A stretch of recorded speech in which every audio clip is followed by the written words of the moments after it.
ನಮಸ್ತೆ ಫ್ರೆಂಡ್ಸ್, ಎಲ್ಲರಿಗೂ ಕ್ವಶನ್ ಟ್ರೇಡರ್ಗೆ ಸ್ವಾಗತ. ನೋಡಿ, ಎಕ್ಸ್ಪೈರಿ ಡೇ ನಲ್ಲಿ ಎಲ್ಲರೂ ಮಾಡುವಂತಹ ಒಂದು ಸ್ಪೆಷಲ್ ಟ್ರೇಡ್ ಏನು ಅಂತ ಹೇಳಿದ್ರೆ hero zero. So hero zero ಮಾಡ್ತಾರೆ. ಸೊ ಹೀರೋ ಝೀರೋದಲ್ಲಿ ನೀವು ಎಲ್ಲರಿಗೂ ಕೆಲವರಿಗೆಲ್ಲ ಗೊತ್ತಿರುತ್ತೆ, ಹೀರೋ ಝೀರೋ ಆಗುವಂತ ಕತೆ ಜಾಸ್ತಿ. ಝೀರೋ ಇಂದ ಹೀರೋ ಆಗುವಂತ ಕತೆಗಳು ತುಂಬಾ ಕಮ್ಮಿ, ಹೀರೋ ಇಂದ ಝೀರೋ ಆಗುವ ಕತೆಗಳು ಜಾಸ್ತಿ. ಆದ್ರೆ ಅದರ ಹಿಂದೆ ಇರುವಂತಹ ಮರ್ಮಗಳು ಏನು ಅಂತ ಯಾರಿಗೂ ಗೊತ್ತಿಲ್ಲ. ಹೀರೋ ಝೀರೋ ಅಂತ ಹೇಳ್ತಾರೆ ಹೊರತು ಅದ್ರಲ್ಲಿ ಏನಿದೆ, ಹಿಂದ್ಗಡೆ ಏನ್ ಫ್ಯಾಕ್ಟ್ ಅಡಗಿದೆ, ಯಾಕೆ ನಾವು ಹೀರೋ ಝೀರೋ ಮಾಡಬೇಕು, ಮಾಡದೇ ಇದ್ರೆ ಏನಾಗುತ್ತೆ, ಇನ್ನೊಬ್ಬ ಬಗ್ಗೆ ಫುಲ್ ಡೀಟೇಲ್ಸ್ ಅನ್ನ ನಾನು ನಿಮ್ಗೆ ಕೊಡುವಂತಹ ಪ್ರಯತ್ನ ಇಲ್ಲಿ ಮಾಡ್ತಾ ಇದ್ದೀನಿ. ಯಾಕೆಂದ್ರೆ ಎಕ್ಸ್ಪೈರಿ ಡೇ ನಲ್ಲೇ ಟ್ರೇಡ್ ಮಾಡುವಂತವ್ರು ತುಂಬಾ ಜನ ಇದ್ದಾರೆ. ಅವ್ರು ಎಕ್ಸ್ಪೈರಿಗೆ ಮಾತ್ರ ಬರ್ತಾರೆ, ಎಕ್ಸ್ಪೈರಿ ದಿವಸದಲ್ಲಿ ಮಾತ್ರ ಟ್ರೇಡ್ ಮಾಡಿ ಹೋಗ್ತಾ ಇರ್ತಾರೆ. ಅವ್ರ ಲೆಕ್ಕದಲ್ಲಿ ಏನಂತ ಹೇಳಿದ್ರೆ ಅವತ್ತೆಲ್ಲ ಸ್ಟ್ರೈಕ್ ಪ್ರೈಸ್ಗಳು ರೇಟ್ ಕಮ್ಮಿ ಇರುತ್ತೆ, 20 ರೂಪಾಯಿ 10 ರೂಪಾಯಿ ಎಲ್ಲ ಇರುತ್ತೆ. ಅದು ಒಂದ್ಸಲಿ ಬೂಮ್ ಆಯ್ತಂದ್ರೆ 100 ರೂಪಾಯಿ ಆಗುತ್ತೆ, 200 ರೂಪಾಯಿ ಆಗುತ್ತೆ ಅಂತ. Once in a blue Moon day ಅಂತ ಹೇಳಿ ಯಾವಾಗೋ ಅಪರೂಪಕ್ಕೊಮ್ಮೆ ಆಗುತ್ತೆ. ಆದ್ರೆ ಪ್ರತಿ ವಾರವೂ ಹೀರೋ ಝೀರೋ ಮಾಡ್ತೀವಿ ಅಂತ ಹೇಳಿ ಝೀರೋ ಆಗ್ತಾ ಇರ್ತಾರೆ. 4 ವಾರದಲ್ಲಿ, ತಿಂಗಳಲ್ಲಿ ಅವ್ರಿಗೆ ಫೇವರಬಲ್ ಆಗಿ ಬರುವಂತದ್ದು 1 ವಾರ ಬಂದ್ರೆ ಬರ್ಬೋದು. ಆದ್ರೆ 3 ವಾರದಲ್ಲಿ ಅವರು ಝೀರೋ ಆಗಿರ್ತಾರೆ. ಆ 3 ವಾರದಲ್ಲಿ ಆದಂತಹ ಝೀರೋದ ಎಫೆಕ್ಟ್ ಇಂದಾಗಿ ಸೈಕಾಲಜಿಕಲ್ ಏನಾಗಿರ್ತಾರೆ ಅಂದ್ರೆ ಆ 1 ವಾರನು ಸಹ ಫುಲ್ ಕ್ಯಾಪ್ಚರ್ ಮಾಡಿರಲ್ಲ. ಅದೊಂದು ಸ್ವಲ್ಪ ಡಬಲ್ ಆಗ್ತಿದ್ದಂಗೆನೆ ಬಿಟ್ಟಿರುವಂತಹ ಪರಿಸ್ಥಿತಿಗಳು ಜಾಸ್ತಿ ಇರುತ್ತೆ. ಸೊ ಈಗ ಅದೆಲ್ಲ ಇರಲಿ ಒಂದ್ ಸೈಡ್ ಅಲ್ಲಿ, ನಾವೀಗ ನೋಡೋಣ ಹೀರೋ ಝೀರೋ ಅಂದ್ರೆ ಏನು, ಈ ಕಾನ್ಸೆಪ್ಟ್ ಯಾಕೆ ಬಂತು. ಸೊ ಯಾಕೆ ಬಂತು ಅಂತ ಹೇಳಿದ್ರೆ ನೋಡಿ, ಇಲ್ಲಿರೋದು ಯಾರು, ಆಪ್ಷನ್ ಸೆಲ್ಲರ್ಸ್ ಮತ್ತೆ ಆಪ್ಷನ್ ಬೈಯರ್ಸ್. 2 ಜನ ಇದಾರೆ, ಹೌದಾ? Option sellers, option buyer. Option sellers, option buyers ಇಬ್ರಿಗೂ ಎಕ್ಸಿಟ್ ಆಗ್ಬೇಕಂದ್ರೆ ಏನ್ ಬೇಕು? ಆಪ್ಷನ್ ಬೈಯರ್ ಎಕ್ಸಿಟ್ ಆಗ್ಬೇಕಂದ್ರೆ ಅವನು ಸೇಲ್ ಮಾಡ್ಬೇಕು, ಯಾಕಂದ್ರೆ ಅವ್ನು ಬೈ ಮಾಡಿರ್ತಾನೆ. ಎಕ್ಸಿಟ್ ಆಗ್ಬೇಕಂದ್ರೆ ಅವನು ಸೇಲ್ ಮಾಡ್ಬೇಕು. ಆಪ್ಷನ್ ಸೆಲ್ಲರ್ ಏನ್ ಮಾಡ್ಬೇಕು? ಅವನು ಎಕ್ಸಿಟ್ ಆಗ್ಬೇಕಂದ್ರೆ ಅವನು ಬೈ ಮಾಡ್ಬೇಕು. ಇದು ನೆನ್ಪಿಟ್ಕೊಡಿ. ಸೊ ಆಪ್ಷನ್ ಸೆಲ್ಲರ್ಸ್ ಬೈ ಮಾಡ್ತಾರೆ, ಆಪ್ಷನ್ ಬೈಯರ್ಸ್ ಸೆಲ್ ಮಾಡ್ತಾರೆ, ಆಪ್ಷನ್ ಸೆಲ್ಲರ್ಸ್ ಬೈ ಮಾಡ್ತಾರೆ. ಈ ಲಾಜಿಕ್ ಅನ್ನ ಇಟ್ಕೊಂಡು ಬಂದದ್ದೇ ಹೀರೋ ಝೀರೋ. ಅಂದ್ರೆ ಈ ಒಂದು ವೀಕ್ ಅಲ್ಲಿ ಅವ್ರು ಏನ್ ಪೊಸಿಷನ್ ಮಾಡಿದಾರೋ, ಫಾರ್ ಎಕ್ಸಾಂಪಲ್ ವೀಕ್ ಸ್ಟಾರ್ಟ್ ಆಗೋದು ಯಾವಾಗಿಂದ? ನಮ್ಗೆ ಪ್ರತಿ ಬುಧವಾರದಿಂದ ವೀಕ್ ಸ್ಟಾರ್ಟ್ ಆಗುತ್ತೆ, ಕರೆಕ್ಟ್ ಅಲ್ವಾ? ಸೊ ಈಗ ಫಾರ್ ಎಕ್ಸಾಂಪಲ್ ಗೆ ಇದು ನಮ್ಮ ವೀಕ್ ಸ್ಟಾರ್ಟ್. ಈ ವೀಕ್ ಅಲ್ಲಿ ಮಾಡಿದಂತಹ ಪೊಸಿಷನ್ ಅನ್ನ ಮಾರ್ಕೆಟ್ ಏನ್ ಮಾಡುತ್ತೆ? ಗುರುವಾರ, ಶುಕ್ರವಾರ, ಸೋಮವಾರ ಅಂಡ್ ಮಂಗಳವಾರದಲ್ಲಿ ಅದನ್ನ ಕ್ಲೋಸ್ ಮಾಡುತ್ತೆ. ಸೊ ಇದು ಕ್ಲೋಸ್ ಮಾಡ್ಬೇಕಂದ್ರೆ ಅವ್ರು ಯಾವ ಪೊಸಿಷನ್ ಮಾಡಿದ್ದಾರೆ ಅಂತ ನಾವು ತಿಳ್ಕೊಬೇಕು. ಸೊ ಅದನ್ನೆಲ್ಲ ತಿಳ್ಕೊಳ್ಳೋಕ್ಕಿಂತ ಮೊದಲು ಹೀರೋ ಝೀರೋದಲ್ಲಿ ಏನ್ ಬರುತ್ತೆ ಬೇಸಿಕ್ ಅಂತ ನೋಡಿದ್ರೆ, ಫಾರ್ ಎಕ್ಸಾಂಪಲ್ ಅವರು ಸಿಇ ಸೆಲ್ ಮಾಡಿದ್ದಾರೆ ಅಂತ ಇಟ್ಕೊಳ್ಳಿ. ಆಪ್ಷನ್ ಸೆಲ್ಲರ್ಸ್ ಗಳು ಸಿಇ ಸೆಲ್ ಮಾಡಿದ್ದಾರೆ. ಈಗ ಏನಾಗುತ್ತೆ, ಕ್ಲೋಸಿಂಗ್ ಡೇ ಬಂದಾಗ ಅಂದ್ರೆ ಮಂಗಳವಾರ ಬಂದಾಗ, ಅದು ಮಧ್ಯಾಹ್ನ 1:30-2 ಗಂಟೆ ಟೈಮ್ ಅಲ್ಲಿ, 1 ರಿಂದ 2 ಗಂಟೆ ಟೈಮ್ ಅಲ್ಲಿ ಅವ್ರು ಏನ್ ಮಾಡ್ತಾರೆ? ಆ ಪೊಸಿಷನ್ಸ್ ಅನ್ನ ಕ್ಲೋಸ್ ಮಾಡ್ತಾರೆ. ಯಾವಾಗ ಕ್ಲೋಸ್ ಮಾಡ್ತಾರೆ? ಈಗ ಅವ್ರಿಗೆ ಸೆಲ್ ಮಾಡಿದೊಂದು 150 ರೂಪಾಯಿಗೆ ಸೆಲ್ ಮಾಡಿದ್ರೆ ಅವರು ತಿರ್ಗಾ ಬೈ ಮಾಡಿ ಕ್ಲೋಸ್ ಮಾಡೋದು ಎಲ್ಲಿಗೆ?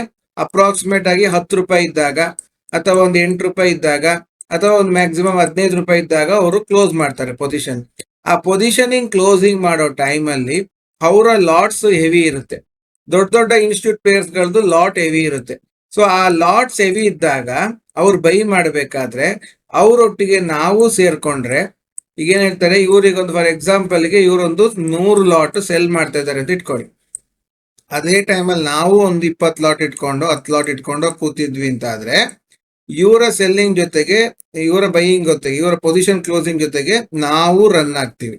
10 ರೂಪಾಯಿ ಇದ್ದಿದ್ದು ಏಕದಮ್ಮು ಅವರೊಂದು, ಈಗ 150 ಸೆಲ್ ಮಾಡಿದವರು ಅಪ್ರಾಕ್ಸಿಮೇಟ್ ಆಗಿ ಒಂದು 50 ರೂಪಾಯಿವರೆಗೆ ಅದನ್ನ ಕ್ಲೋಸ್ ಮಾಡ್ತಾರೆ ಪೊಸಿಷನ್. 100 ರೂಪಾಯಿ ಲಾಭ ಸಾಕು ಅಂತ. ಸೊ 10 ರೂಪಾಯಿ ಅವ್ರು ಪೊಸಿಷನ್ ಮಾಡಿದಾಗ ಅದು ಜಂಪ್ ಆಗಿ 20, 30, 40, 50 ವರೆಗೆ ಟಚ್ ಆಗಿ ಮತ್ತೆ ತಿರ್ಗಾ 10 ರೂಪಾಯಿಗೆ ಬಂದು ತಿರ್ಗಾ ಒಂದ್ಸಲಿ 20, 30ಕ್ಕೆ ಹೋಗಿ ಈ ರೀತಿ ಕ್ಲೋಸ್ ಆಗುವಂತಹ ವ್ಯವಸ್ಥೆ. ಸೊ ಈ ವ್ಯವಸ್ಥೆಯಲ್ಲಿ ನಾವು ಸೇರ್ಕೊಂಡ್ರೆ ನಾವು ಹೀರೋ ಆಗ್ತೀವಿ. ಝೀರೋ ಇಂದ 10 ರೂಪಾಯಿಗೆ ತಕೊಂಡು 50 ರೂಪಾಯಿಗೆ ಬಿಡ್ತೀವಿ. ಅವರ ಒಟ್ಟಿಗೆ ಇರ್ದೇನೆ ಅವರು ಸೆಲ್ ಮಾಡಿ ಪೊಸಿಷನ್ ಕ್ಲೋಸ್ ಮಾಡಿದ ಮೇಲೆ ನಾವು ಎಂಟ್ರಿ ಆದ್ವಿ ಅಂತಾದ್ರೆ ಅವಾಗ ನಾವು ಟ್ರ್ಯಾಪ್ ಆಗ್ತೀವಿ ಅಂಡ್ ನಮ್ಗೆ ಲಾಸ್ ಆಗುತ್ತೆ. ಇದು ಒಂದು. ಎರಡನೇ ಪಾಯಿಂಟ್ ಏನಂತ ಹೇಳಿದ್ರೆ, ಅವರು ಪೊಸಿಷನ್, ಈಗ ಫಾರ್ ಎಕ್ಸಾಂಪಲ್ ಇದು ಫಸ್ಟ್ ವೀಕ್ ಪೊಸಿಷನ್, ತಿಂಗಳ ಮೊದಲ ವಾರದ ಪೊಸಿಷನ್.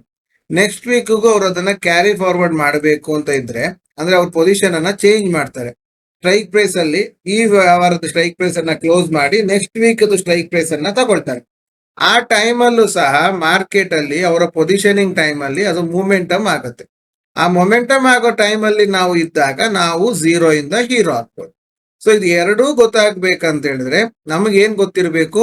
ಅವ್ರು ಯಾವ ಪೊಸಿಷನಿಂಗ್ ಅನ್ನ ಸೆಲ್ ಮಾಡಿದ್ದಾರೆ. ಈಗ ಉದಾಹರಣೆಗೆ ಈಗ ನಮ್ಗೆ ನೋಡಿದಾಗ ಮಾರ್ಕೆಟ್ ಆದ್ಮೇಲೆ ನಾವು ನೋಡಿದಾಗ ನಮ್ಗೆ ಅರ್ಥ ಆಗುತ್ತೆ ಇದು ಫಾಲೇ ಬರ್ತಿತ್ತು ಅಂತ ಹೇಳಿದ್ರೆ ಅವ್ರು ಯಾವ್ದನ್ನ ಸೆಲ್ ಮಾಡಿದ್ದಾರೆ, ಸಿ ಅನ್ನ ಸೆಲ್ ಮಾಡಿದ್ದಾರೆ. ನೀವು ಬೇಕಿದ್ರೆ ನಮ್ಮ ಸ್ಟೂಡೆಂಟ್ಸ್ ಹತ್ರ ಕೇಳಿ, 29ನೇ ತಾರೀಕು ಪೊಸಿಷನ್ ಮಾಡಿದಾಗ್ಲೇ ನಾನು ಹೇಳಿದ್ದೆ. ಅವ್ರು ಯಾರಾದ್ರೂ ಸ್ಟೂಡೆಂಟ್ಸ್ ಇದ್ರೆ ಅವ್ರು ಕಮೆಂಟ್ ಮಾಡ್ತಾರೆ. ಅವ್ರು ಸೆಲ್ ಮಾಡೋದು ಯಾವಾಗ್ಲೂ ಸಿ ಸೆಲ್ ಮಾಡ್ಬೇಕಂತಿದ್ರೆ ಅವರು ಫಸ್ಟ್ ರೇಟ್ ಅನ್ನ ಜಾಸ್ತಿ ಮಾಡಿಕೊಂಡು ಆಮೇಲೆ ಸೆಲ್ ಮಾಡ್ತಾರೆ. ಸೊ ಅದೇ ಪ್ರಕಾರವಾಗಿ ಇವತ್ತು ಅವ್ರು ಸಿ ಸೆಲ್ ಮಾಡಿದ್ದಾರೆ. ಸಿ ಅನ್ನ ಪೊಸಿಷನಿಂಗ್ ಕ್ಲೋಸ್ ಮಾಡಿದ್ದಾರೆ. ಎಲ್ಲಿ ಕ್ಲೋಸ್ ಮಾಡಿದ್ದಾರೆ ಉದಾಹರಣೆಗೆ ನೋಡಿ, ಸಿ ತೆಗೀರಿ ಪೊಸಿಷನ್. ಈಗ ಅದು ಎಲ್ಲಿಂದ ಇದೆ, 29ನೇ ತಾರೀಕು ಪೊಸಿಷನ್ ಮಾಡಿದ್ದು ಆ ಜಾಗದಿಂದ ನೋಡಿದ್ರೆ, ನೀವು ಆಪ್ಷನ್ಸ್ ಪ್ರೀಮಿಯಂ ಚಾರ್ಟ್ ಅಲ್ಲಿ ತೆಗೆದು ನೋಡಿದ್ರೆ ಇದು ಹೈ ಫಾರ್ಮೇಶನ್ ಆಗಿತ್ತು. ಎಷ್ಟರಲ್ಲಿ 357. ಅಲ್ಲಿಂದ ಬಂದಂತಹ ಮಾರ್ಕೆಟ್ ಅವರು ಎಲ್ಲಿಂದ ಸ್ಟಾರ್ಟ್ ಮಾಡಿದ್ದಾರೆ, ಅವರು ಪೊಸಿಷನ್ ತಗೊಂಡು ಹೋಗಿದ್ದು ಸಹ ಇದೇ ರೇಟ್ ಅಲ್ಲಿ, ಎಲ್ಲಿಂದ 90 ರೂಪಾಯಿಂದ. ಆ 90 ರೂಪಾಯಿ ಬರಬೇಕಾದ್ರೆ ಒಂದ್ಸಲಿಗೆ ಕಾಸ್ಟ್ ಟು ಕಾಸ್ಟ್ ಅಲ್ಲಿ ಕೆಲವೆಲ್ಲ ಪೊಸಿಷನ್ ಬಿಟ್ಟಿದ್ದಾರೆ. ಹಾಗಾಗಿ ನೋಡಿ 90ರಿಂದ ಅದು ಒಂದ್ಸಲಿಗೆ ಮೂಮೆಂಟಮ್ ಕೊಡ್ತು.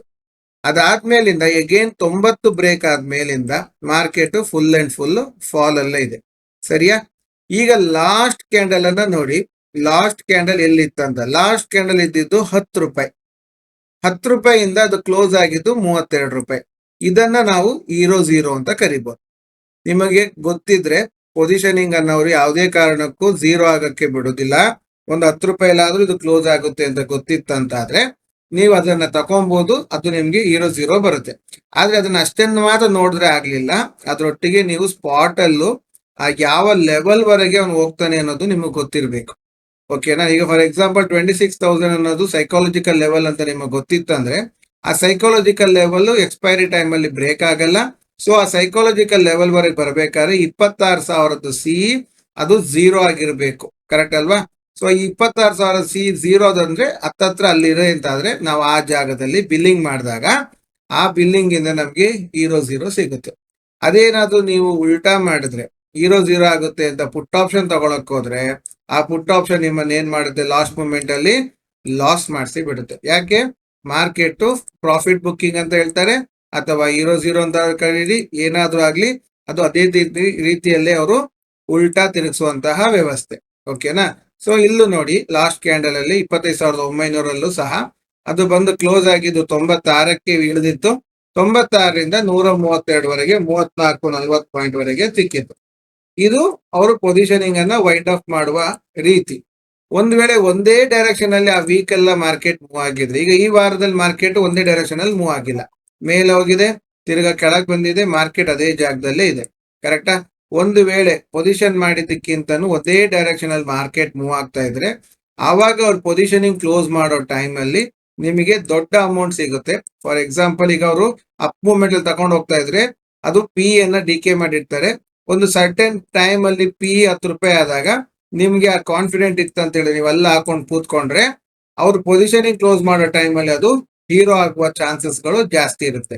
10 ರೂಪಾಯಿಂದ 100 ರೂಪಾಯಿಗೂ ಆಗ್ಬೋದು. ಅದೇ ಡೈರೆಕ್ಷನ್ ಏನಾದ್ರು ಡೌನ್ ವರ್ಡ್ಸ್ ಅಲ್ಲಿ ಹೋಗ್ತಾ ಇದ್ರೆ ನಾವೇನ್ ಮಾಡ್ಬೇಕು, ಕ್ಲೋಸಿಂಗ್ ಅಂದ್ರೆ ಮಂಗಳವಾರ ದಿವಸ ನಾವು ನೋಡ್ಬೇಕು, ಕ್ಲೋಸಿಂಗ್ ಟೈಮ್ ಅಲ್ಲಿ ಸಿ ಯಾವ್ದಾರ ಬಾಟಮ್ ರೇಟ್ ಅಲ್ಲಿ ಇತ್ತಂದ್ರೆ ನಾವು ತಕೊಂಡ್ವಿ ಅಂತಾದ್ರೆ ಅದು ನಮ್ಗೆ ಒಳ್ಳೆ ರೀತಿಯಲ್ಲಿ ಹೋಗುತ್ತೆ. ಈಗ ಎರಡೂ ಕಡೆ ಹಾಕಿಟ್ಕೊಳ್ತಾರೆ ಕೆಲವರು. ಯಾಕೆ ಎರಡೂ ಕಡೆ ಹಾಕೊಳ್ತಾರೆ? ಸಿನೂ ಹಾಕೊಳ್ತಾರೆ, ಪಿನೂ ಹಾಕೊಳ್ತಾರೆ. ಎರಡು ಹಾಕೊಂಡು ಎರಡಲ್ಲಿ ಯಾವ್ದಾದ್ರು ಒಂದು ಝೀರೋ ಆಗುತ್ತೆ ಅಂತ. ಇದು ಏನ್ ಮಾಡುತ್ತೆ ಅಂದ್ರೆ ನಮ್ಮನ್ನ ಟ್ರ್ಯಾಪ್ ಮಾಡುತ್ತೆ. ಫಾರ್ ಎಕ್ಸಾಂಪಲ್ ಸಿ ಅನ್ನು 10 ರೂಪಾಯಿ ತಗೊಂಡಿದ್ದೀರಿ, ಪಿ ಅನ್ನು 10 ರೂಪಾಯಿ ತಗೊಂಡಿದ್ದೀರಿ ಅಂತಾದ್ರೆ ನಿಮ್ಮ ಟೋಟಲ್ ಇನ್ವೆಸ್ಟ್ಮೆಂಟ್ 20 ರೂಪಾಯಿ ಆಗಿರುತ್ತೆ. ಸೊ ಸಿ ನಲ್ಲಿ ಅದು ಪ್ರಾಫಿಟ್ ಅಂತ ಹೇಳಿ 30 ರೂಪಾಯಿ ಬಂದ್ರು ನಿಮ್ಗೆ ಬಿಡಕ್ಕಾಗಲ್ಲ, ಪಿ ನ ಬಿಡಕ್ಕಾಗಲ್ಲ, ಸಿ ಅನ್ನ ಸ್ಟಾಪ್ ಲಾಸ್ ಇಡಕ್ಕೂ ಆಗಲ್ಲ. ಸೊ ನೀವು ನೋಡ್ತಾ ಇರ್ತೀರಿ 30 ರೂಪಾಯಿ ಇದ್ದಿದ್ದ ತಿರ್ಗಾ ಈಗೇನ್ 8 ರೂಪಾಯಿಗೆ ಬರುತ್ತೆ, ಇದು 10 ರೂಪಾಯಿ ಇದ್ದಿದ್ದು 30 ರೂಪಾಯಿಗೆ ಹೋಗುತ್ತೆ. ನೀವೇನ್ ಅನ್ಕೊಳ್ತೀರಿ, ಓಕೆ ಈಗ ಇದು ಬಂದ ಈಗ ಇದು ಹೋಗ್ತಾನೆ ಅಂತ. ಕೊನೆಗೆ ಎಂಡ್ ಆಫ್ ದ ಟೈಮ್ 3 ಕಾಲ ಆದಾಗ ಎರಡು ಸಹ ಝೀರೋ ಆಗುವ ಸಿಚುವೇಶನ್ಗೆ ಬಂದು ನಿಂತ್ಕೊಳ್ಳುತ್ತೆ. ಅದಕ್ಕೆ ಎರಡು ಸೈಡ್ ಹಾಕಬಾರ್ದು. ನಿಮ್ಗೆ ಯಾವ್ದಾರ ಡೈರೆಕ್ಷನ್ ಗೊತ್ತಿತ್ತಂತಾದ್ರೆ ಆ ಡೈರೆಕ್ಷನ್ ವೈಸ್ ಅಲ್ಲಿ ಆ ಒಂದು ಸೈಡ್ ಅಲ್ಲಿ ತಗೊಬೇಕು. ಎಷ್ಟು ತಗೊಬೇಕು? ನಿಮ್ಮ ಕೆಪಾಸಿಟಿಯನ್ನ ನೀವು ರೆಡಿ ಮಾಡ್ಕೊಬೇಕು. ಅಂದ್ರೆ 10 ರೂಪಾಯಿ ಸಿಗುತ್ತೆ ಅಂತೇಳಿ 100 ಲಾಟ್ ತಗೊಳ್ಳೋದಲ್ಲ. 10 ರೂಪಾಯಿಗೆ ನಾನು 1 ಲಾಟ್ ತಗೊಂಡೆ ಅಂತ ಆದ್ರೂ 750 ರೂಪಾಯಿ ರಿಸ್ಕ್. ಸೊ ನಾನು 750 ರೂಪಾಯಿ ರಿಸ್ಕ್ ತಗೊಳ್ತೀನಿ. ಸೊ ದಟ್ ನನಗೆ ಅದೊಂದು 30 ರೂಪಾಯಿ ಆಯ್ತು ಅಂತ ಹೇಳಿದ್ರು ಸಹ ನನಗದು 1,500 ರೂಪಾಯಿ ಸಿಗುತ್ತೆ. ಸೊ ನನಗದು ಹೀರೋ ಆಗ್ತೀನಿ. ನಾನು 750 ರೂಪಾಯಿಯಿಂದ ಬಂಡವಾಳದಲ್ಲಿ ನಾನು 1,500 ಮಾಡ್ಕೊಂಡೆ, ಡಬಲ್ ಆಯ್ತು ನನ್ನ ಕ್ಯಾಪಿಟಲ್. ಇದು ಹೀರೋ ಪಾಲಿಸಿ ಸರಿ. ಕೆಲವ್ರು ಏನ್ ಮಾಡ್ತಾರೆ, ಹೆವಿ ಲಾಟ್ ಹಾಕೊಳ್ತಾರೆ, 100 ಲಾಟ್ ಹಾಕ್ತಾರೆ. ಈ 100 ಲಾಟ್ ಹಾಕೊಂಡು 5 ರೂಪಾಯಿಗೆ ತಕೊಂಡು ಇವ್ರು ಎಕ್ಸ್ಪೆಕ್ಟ್ ಮಾಡ್ತಾ ಕೂತ್ಕೊಳ್ತಾರಲ್ಲ, ಇದು ತುಂಬಾ ತಪ್ಪು. ಅದು ನಿಮ್ಮನ್ನ ಲಾಸ್ಗೆ ತಳ್ಳುತ್ತೆ. ಎಷ್ಟೋ ಜನ ಮಾಡ್ತಾ ಇದ್ದಾರೆ, ಮಾಡೋರ್ ಕಮೆಂಟ್ ಅಲ್ಲಿ ತಿಳಿಸಿ. ಆ ರೀತಿ ಮಾಡೋದ್ರಿಂದ ಲಾಸ್ಗಳೇ ಆಗುತ್ತೆ ಹೊರತು ನಿಮ್ಗೆ ಪ್ರಾಫಿಟ್ ಆಗಲ್ಲ. ಸೊ ನೀವ್ ಏನ್ ಮಾಡ್ಬೇಕು, ಡೈರೆಕ್ಷನ್ ಕ್ಲಿಯರ್ ಇತ್ತು ಏನೇ ಇದ್ರು ಸಹ ಒಂದು ಲಾಟ್ ನಿಮ್ಮ ರಿಸ್ಕ್ ಕೆಪಾಸಿಟಿ ಅಲ್ಲಿ ಹಾಕಿರ್ಬೇಕು. ಯಾಕೆಂದ್ರೆ ಅದಕ್ಕೆ ಸ್ಟಾಪ್ ಲಾಸ್ ಅಂತ ಇಲ್ಲ. 10 ರೂಪಾಯಿಗೆ ಏನ್ ಸ್ಟಾಪ್ ಲಾಸ್ ಇಡ್ತೀರಿ? No stop loss. ಒಂದು ಲಾಟ್ ಆದ್ರೆ ನೀವು ರೆಡಿ ಆಗಿರ್ತೀರಿ 750 ರೂಪಾಯಿ ಲಾಸಿಗೆ, ಓಕೆ. ಅದೇ ನೀವು 100 ಲಾಟ್ ಆದ್ರೆ ಏನಾಗುತ್ತೆ ಹೇಳಿ, 75,000 ರೂಪಾಯಿ ಆಗುತ್ತೆ. 75,000 ರೂಪಾಯಿ ಅನ್ನೋದು ಹೆವಿ ಆಗಿರುತ್ತೆ. ಬಂದಾಗ್ಲೂ ಹಾಗೆ ಬರುತ್ತೆ. ಅರೆ ನಮ್ಮ ಹತ್ರ ಇರೋ ಬಂಡವಾಳನೇ 75,000 ರೂಪಾಯಿ ಆಗಿದ್ದಾಗ, ಇರೋ ಬಂಡವಾಳ 75,000, ಪೂರ್ತಿ ಏನು ಹೀರೋ ಮಾಡ್ತೀನಿ ಅಂತ ಹೊರಟ್ರೆ ಅದು ಝೀರೋನೇ ಆಗಿ ಹೋಗ್ತೀವಿ. ಸೊ ಅದ್ ಮಾಡಬಾರ್ದು. ಅದನ್ನ ಕೇರ್ ತಗೊಳ್ಳಿ. ಅದೇ ರೀತಿಯಲ್ಲಿ ಈ ರೀತಿ ಕಾನ್ಸೆಪ್ಟ್ ಇಂದಾಗಿ ಅದು ಆಗ್ತಾ ಇದೆ ಅನ್ನೋದನ್ನ ಅರ್ಥ ಮಾಡ್ಕೊಳ್ಳಿ ಅಂತ ಹೇಳ್ತಾ ಈ ವಿಡಿಯೋವನ್ನ ಕಂಪ್ಲೀಟ್ ಮಾಡ್ತಾ ಇದ್ದೀನಿ. ಇಷ್ಟ ಆದ್ರೆ ಲೈಕ್ ಮಾಡಿ, ಸಬ್ಸ್ಕ್ರೈಬ್ ಮಾಡಿ, ಫ್ರೆಂಡ್ಸ್ಗೆಲ್ಲ ತಿಳಿಸಿ. Thank you very much.